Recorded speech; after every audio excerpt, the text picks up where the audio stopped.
modeling ធួនៅក្នុង twin motion គឺគ្រាន់តែជាផ្នែកមួយនៃការប្រើប្រាស់ធួ modeling ទូទៅក៏ប៉ុន្តែវាអាចនឹងមានប្រយោជន៍គ្រប់គ្រាន់សម្រាប់ការងារ visualization យើង click នៅលើ tab modeling យើងនឹងឃើញមាន option 4 face mirror merge ហើយនិង split ដើម្បីឲ្យមុខងារទាំង4នឹងដំណើរការយើងត្រូវការ select object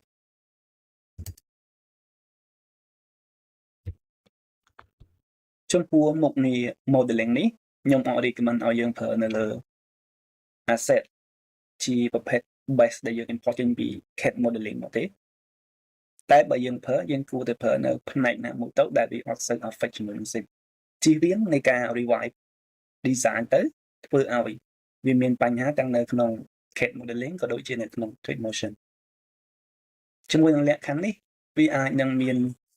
ភាពប្រសើរបើសិនជាយើងធ្វើការនៅលើ asset របស់ Twinmotion មុខងារទី1 face គឺយើងអាច select face ហើយយើងអាច detach delete ហើយមួយទៀតសំខាន់ជាងគេគឺ normal option យើងមើលនៅលើ object របស់យើងឃើញជាលក្ខណៈ mesh បែបនេះ show wireframe បើយើងដោះចេញ visible យើងឃើញ switch បែបនេះ show wireframe line segment single face បានន័យថាយើង select មួយ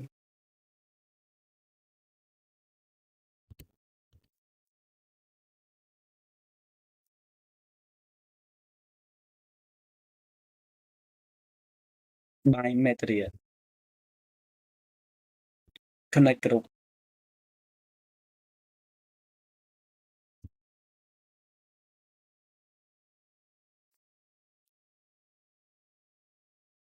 deselect យើងមើលករណីនេះមួយតើតើជាមួយនឹង normal option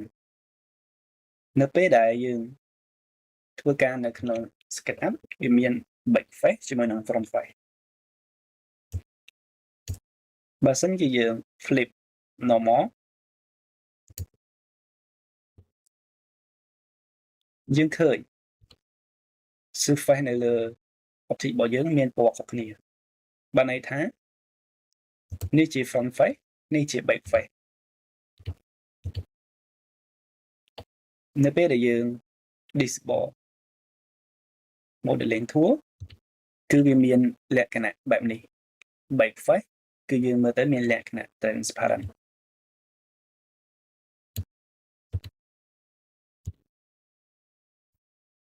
flip normal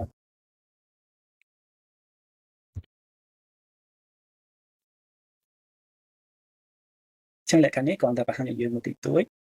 ដោយសារមុខងាររបស់វាយើងក៏មិនជាសូវប្រើច្រើនបានដែរយើងមាន mirror យើងអាចទៅ right left front back ហើយយើងអាចកំណត់ position ឲ្យវាបាន rotation យើង click apply យើងនឹង mirror object របស់យើង merge auto merge object new object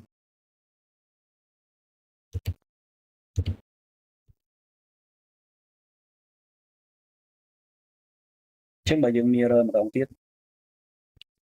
ហើយយើងដក auto ចេញធ្វើជាលក្ខណៈ new object click apply យើងបាន object របស់យើងពីរ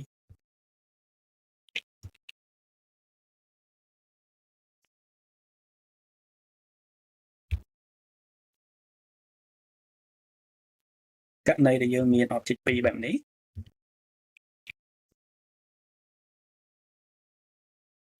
កតាហើយនឹងខាងខែយើងអាចមើលជួបគ្នាបាន